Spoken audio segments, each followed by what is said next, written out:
You have power over your mind, not outside events. Realize this, and you will find strength. Marcus Aurelius. Let me ask you this. Have you ever been discarded, and deep down you knew they'd regret it?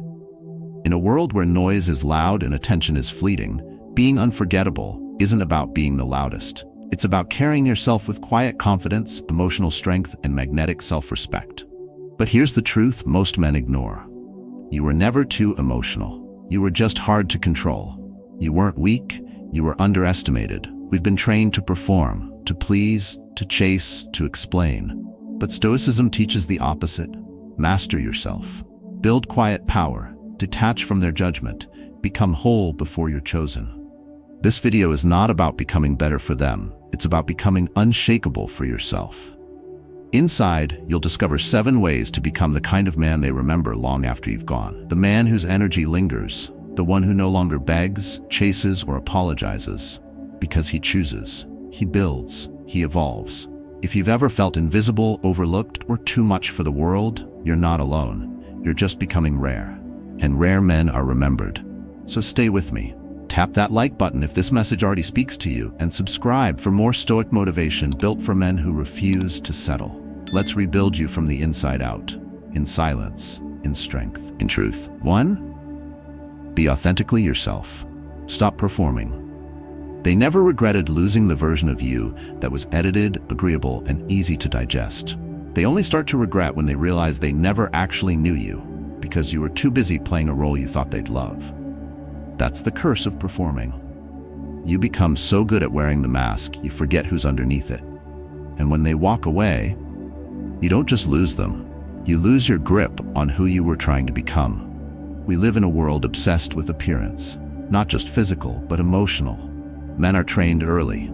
Don't speak too honestly, don't show too much intensity, don't be too much of anything. Keep it smooth, keep it digestible, keep it quiet. So we perform, at work, at home, in relationships. We say the right things, not the real ones. We hold back the reaction, the truth, the instinct, just to keep the peace. But peace built on suppression is not peace. It's performance. And performance always ends in burnout, resentment, or invisibility. You become the man who gave everything but was never really seen. Because what you gave them wasn't you. It was a version of you shaped by their comfort. That's why they forgot so easily. That's why it never stuck. Because a shadow can't leave a mark. Only substance can. The Stoics rejected performance culture long before it had a name. Marcus Aurelius didn't journal to be liked. He wrote to stay anchored in who he was. Epictetus never chased an image. He pursued mastery of the self. They didn't decorate their lives to be admired. They stripped it back to see what would remain when everything else was removed.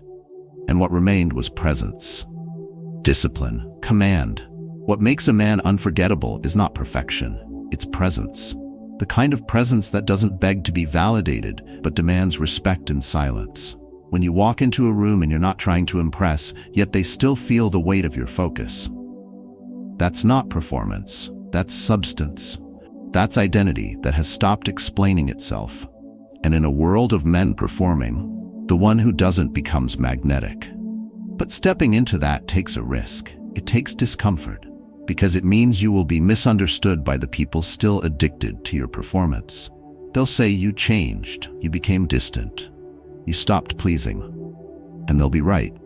You stopped pleasing and started becoming. The mistake most men make is that they believe they need to perform to be loved. But what's loved is often the performance, not the man. And when the performance fades, the love disappears with it. That's not love, that's an audience. And you weren't born to entertain. You were built to stand. The way out is not dramatic, it's subtle, but it's deliberate. Stop saying you're fine when you're not. Stop agreeing with things that don't sit right. Stop softening your edges for people who wouldn't bleed for you. Start answering honestly.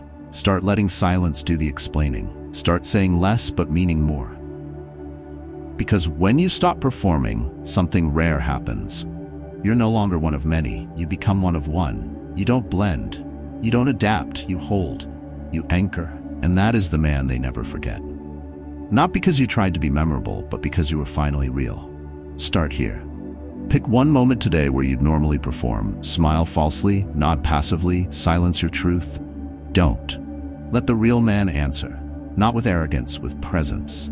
Let them see the version of you that doesn't need applause, just gravity, just stillness, just the truth. Because of that man doesn't get replaced. He gets remembered. 2. Own your flaws and shadows. You were never overlooked because you were broken. You were overlooked because you kept hiding what made you real. Most men are trained to bury anything that doesn't look polished, emotions that run too deep, stories that sound too raw, and flaws that don't fit the hero image. So they compartmentalize, tuck away the imperfections, build walls of control, and try to perform strength while silently crumbling inside. The irony is that what you bury becomes what controls you, and what you hide is usually the very thing that sets you apart. Flaws aren't the enemy. Pretending not to have them is, because the man who hides his darkness spends his whole life afraid of being found out, and that fear keeps him small. Safe, yes, but forgettable. You can't become unforgettable if you only show the parts of yourself that others find easy to accept. Surface can't connect. Image can't lead. Only presence can, and presence comes from wholeness. Not the version of you you edited to survive, but the one that walks with everything intact. The pain, the mistakes, the missteps, the rebuilt parts, the lessons burned into the muscle. There's a difference between a man who's never fallen and one who's rebuilt himself after collapse. One demands admiration, the other earns respect. You feel the weight in his voice, the steel in his silence. That's the kind of man people remember. Not for being flawless, but for being whole, for walking without apology, for never shrinking what made him hard to understand.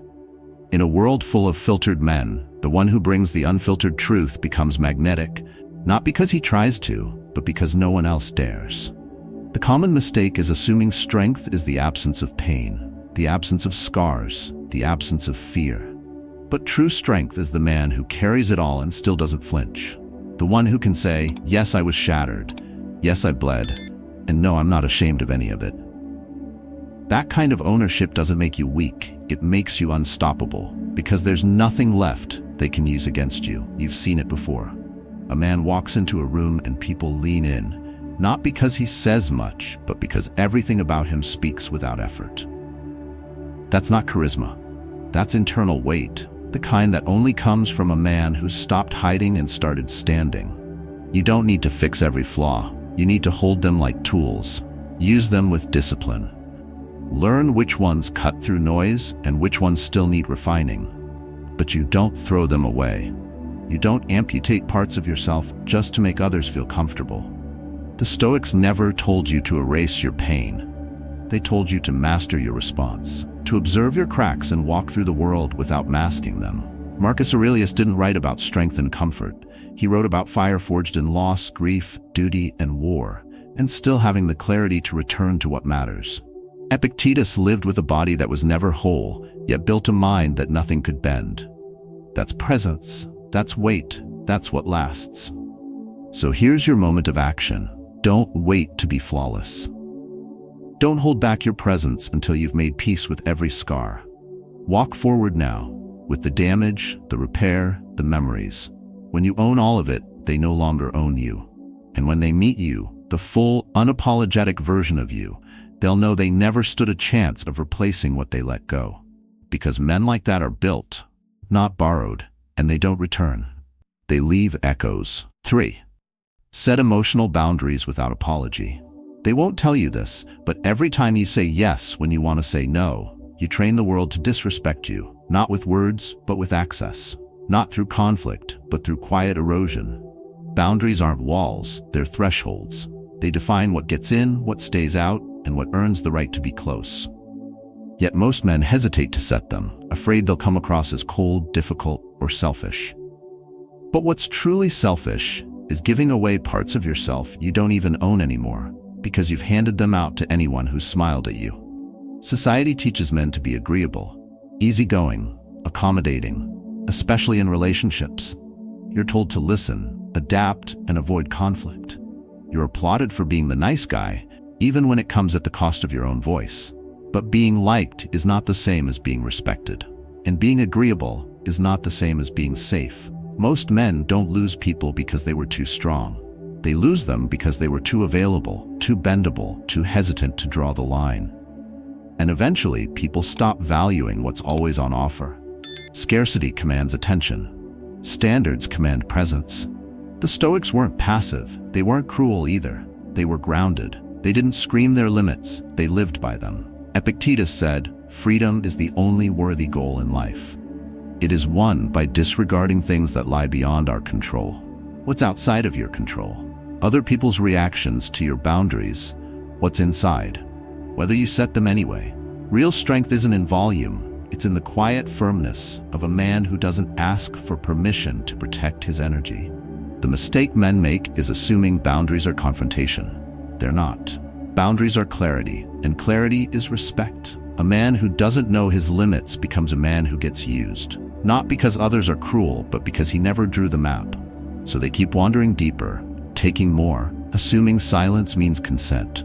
Over time, resentment builds, but it's too late. You trained them to ignore your needs. That's not their fault. It's yours, and it's fixable. Picture a gate, not locked, but selective. That's your presence. Not everyone deserves entry. Not everyone gets the full story, the full access, the full version of you. You're not hiding, you're honoring. You're not distant, you're disciplined. Think of the most grounded men you've met. They don't overshare. They don't overextend. They don't react to everything. They hold a frame, and that frame is shaped by boundaries they don't explain. They enforce. You want to be the man they regret letting go? Then stop handing out keys to people who never earned the door. Stop softening your no to sound more digestible. Stop giving second, third, and fourth chances to patterns that drained you the first time. You're not cruel for stepping back. You're not broken for saying, "I don't allow this anymore." That's not ego. That's a command. That's presence. That's what makes you rare. Start simple.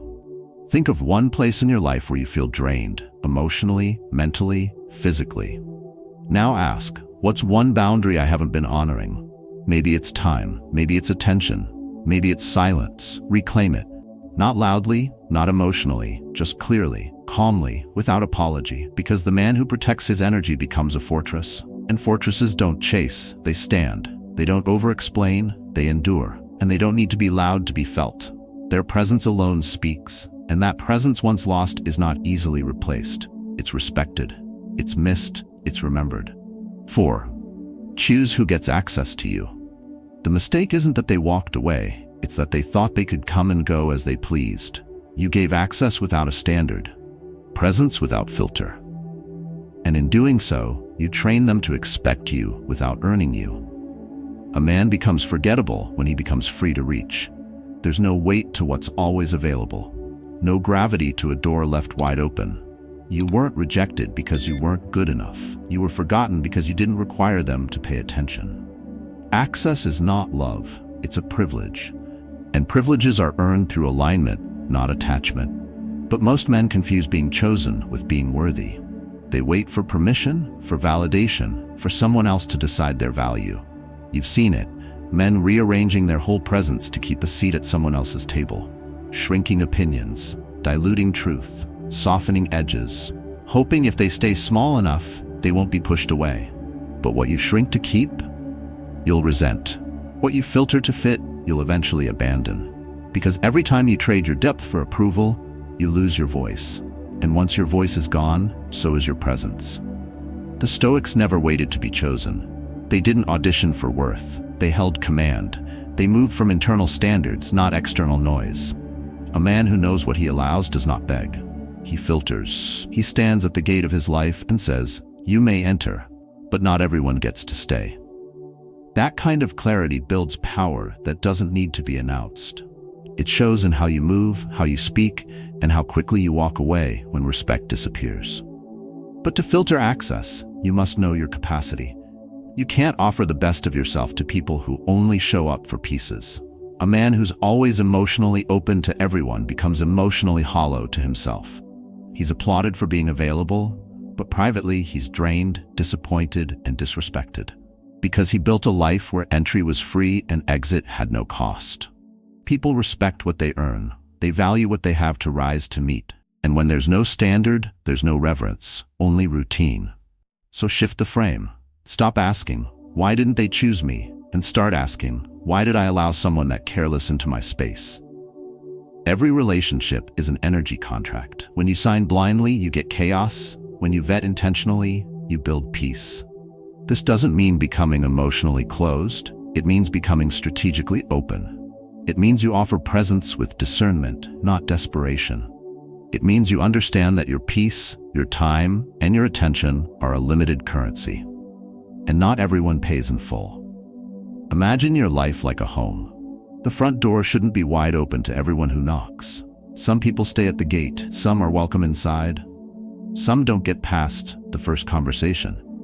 Not because you're arrogant, but because you've built something worth protecting. Because you know the cost of letting the wrong energy in, and you're no longer willing to clean up messes that started with a weak boundary. Start today. Think of one connection that feels one-sided, one space where you feel your self-respect leaking. Don't confront, don't explain, just tighten access. Reduce emotional investment. Let silence do the distancing.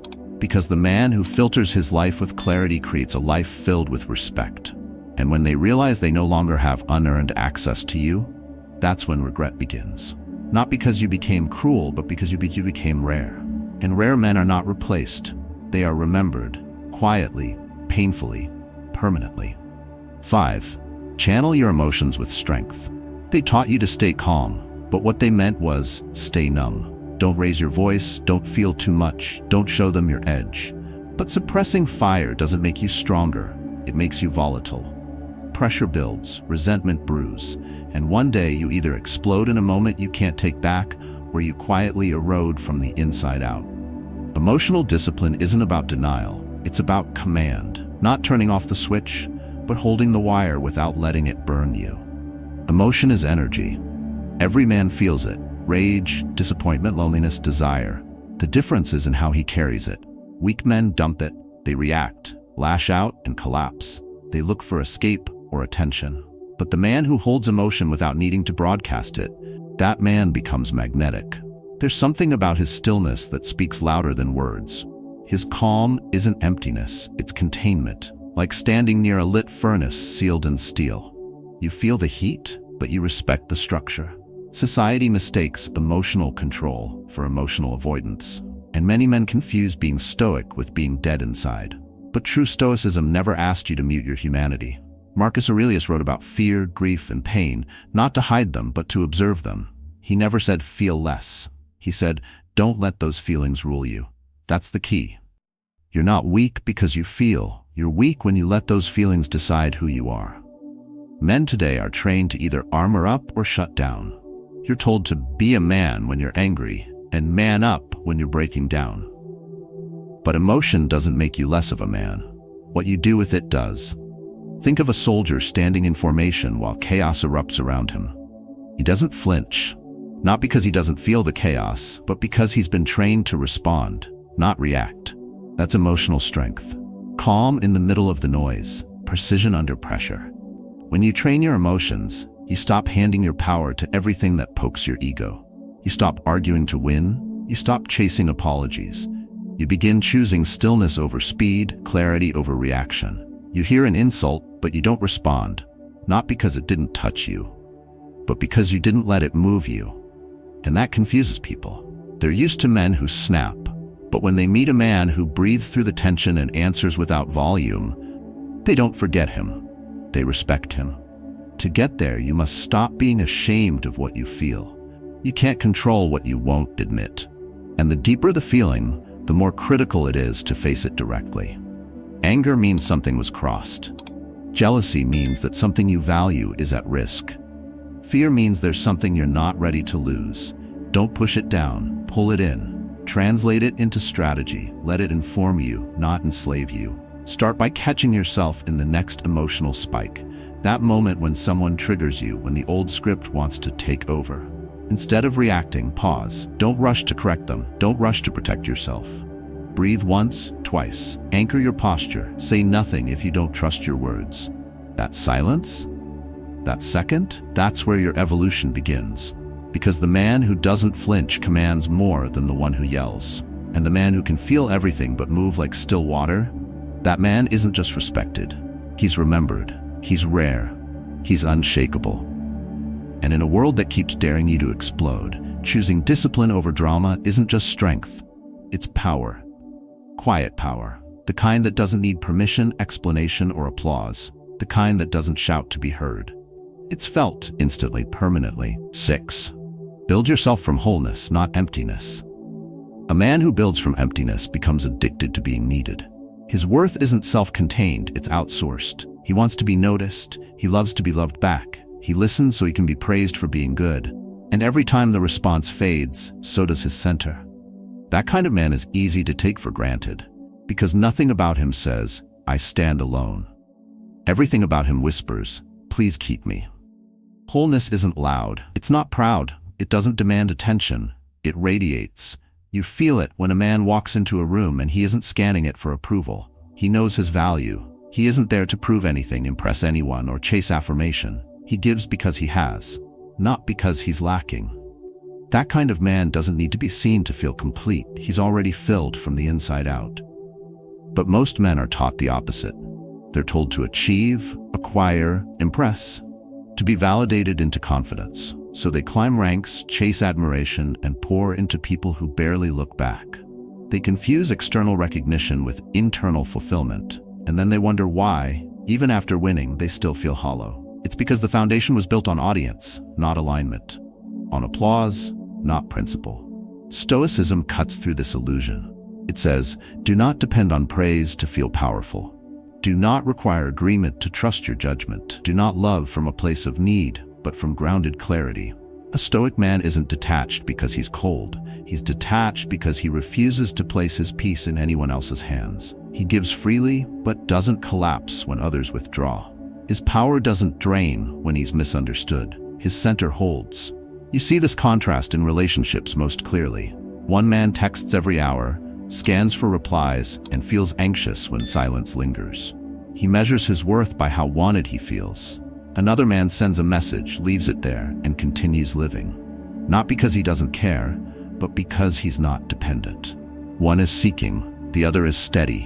One is driven by fear of being forgotten, the other by presence that cannot be shaken by delay or dismissal.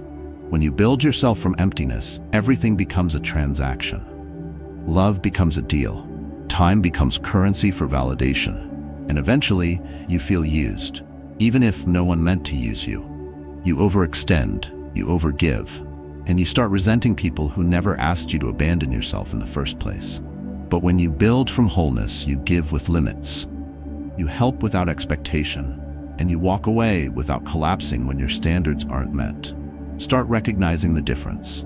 Wholeness doesn't mean self-isolation. It means you are emotionally independent enough to choose your relationships, not rely on them to survive. When you walk into a room, ask yourself, am I looking for something to fill me, or am I bringing something that overflows? That question defines your energy. And your energy defines how people treat you. Not because you ask them to, but because they feel it. Train your mind to no longer be hungry for reactions. Stop checking if they're watching. Stop over-explaining your moves. Silence is your ally when you're rooted. Presence is your proof. Begin today by doing something meaningful without needing it to be acknowledged. Help someone quietly. Make a decision without asking for validation. Leave a space without trying to be missed. Then notice how strong you still feel. That's your signal. That's your center. The man who no longer trades identity for attention becomes unforgettable. Not because he shouts louder, but because he no longer disappears when the room gets quiet. He stays solid, he stays self-led, and in a world full of seekers, the one who stands whole becomes the one no one can replace. 7. Keep becoming. Don't settle for less. They don't regret losing the man you were. They regret not being able to keep up with who you became. That's what unsettles them. Not the silence, not the goodbye, but the realization that while they stood still, you evolved without needing them. And now they can't reach you. Not because you moved away physically, but because you rose beyond the version of yourself they were once familiar with. The man who keeps becoming doesn't just move on, he moves above. Growth isn't about escape, it's about refinement. It doesn't mean you abandon your core, it means you sharpen it. Yet most men mistake evolution for betrayal. They hold on to who they were because they fear what they'll lose if they outgrow old roles. Friends, lovers, labels, expectations, they all cling tighter when they feel you slipping into something more. And that's where most stop. They settle. They stay. Not because they're content, but because becoming more threatens the comfort of being accepted. But acceptance is a low bar when it costs you your edge. Every time you deny your potential just to remain digestible, you become smaller than your standard. And smallness is never what people truly love. They love who you were when you were sure of yourself, disciplined in your mission, unshaken by distraction. The man they remember is the man who kept moving, even if it made them uncomfortable. Stoicism teaches that excellence is not an act, but a habit. It's not something you step into temporarily. It's who you become consistently. It's the quiet decision to not stay in rooms where your voice has to shrink, to not linger in relationships that only recognize your past, to not water yourself down so others feel taller. Growth is not ego, it's obligation. You owe yourself the next version of you, not to prove anything to the world, but to stop betraying the strength that's waiting beneath your hesitation. Men who never evolve live in loops, same reactions, same justifications, same patterns masked as stability. But comfort is often a coffin with cushions. It dulls your instincts, blurs your purpose, and leaves you surrounded by people who applaud the version of you that never challenges them. That's not a connection, that's a mutual limitation, and it ends in regret, not theirs, yours. So make discomfort your signal. When you feel too big for a space, trust it. When a relationship no longer sharpens you, step back. When your habits start making you feel numb instead of grounded, rewire them. Every man gets to choose between repetition and reinvention, and the ones who are remembered are not the ones who stayed the same to stay accepted. They're the ones who became so aligned, so self-led, that the world around them had no choice but to adjust or fall away. Start small, audit your patterns, spot the loops, break one of them this week, wake up earlier, say no faster, stop explaining your boundaries, speak with fewer words and more weight. Refuse to chase anything that costs your self-respect. And if it means losing something or someone who only knew the older version of you, let it go. You're not here to be constant. You're here to become. Because the man who keeps becoming doesn't fear being forgotten. He knows the people who were never meant to stay will fall away quietly. And the few who were built for his evolution will rise with him. They won't regret your silence. They'll respect your elevation. And that's the mark of a man who's done seeking. He's building. Quietly, relentlessly, without needing to be seen. Because the man who doesn't settle becomes the man no one forgets. You don't become unforgettable by accident. You become unforgettable through discipline, by choosing inner command over chaos, by speaking less but meaning more, by living so rooted in your truth that your presence carries weight, even in silence. Across these 7 principles, you've seen the difference between a man who reacts and a man who responds. One moves with ego, the other with reason. You've seen that power doesn't come from being loud. It comes from being calm, clear, and consistent. From choosing quiet confidence over shallow performance. From becoming emotionally resilient rather than emotionally dependent. When you build from self-respect instead of desperation, you stop chasing what was never meant for you. When you master your emotions, your discipline becomes visible even when you say nothing. And when you no longer need to be chosen, you begin to choose with clarity, and that's where your strength grows. But none of this is theory, it's a practice, daily, quietly, alone. So make this philosophy yours. Practice stillness each morning before the world pulls at you. Set a boundary today without apologizing for it. Let go of something that doesn't match who you're becoming. Say no with peace, say yes with presence, and speak less so your actions can speak louder. This isn't about becoming better than anyone else. It's about becoming stronger than your past self. And the deeper your self-mastery becomes, the less you'll need to explain it. People will feel it. Now I want to hear from you. What part of this message spoke to you most? What are you working on mastering within yourself? Share your story in the comments. Your discipline may be the reminder someone else needs today. Stay still, stay sharp, keep becoming.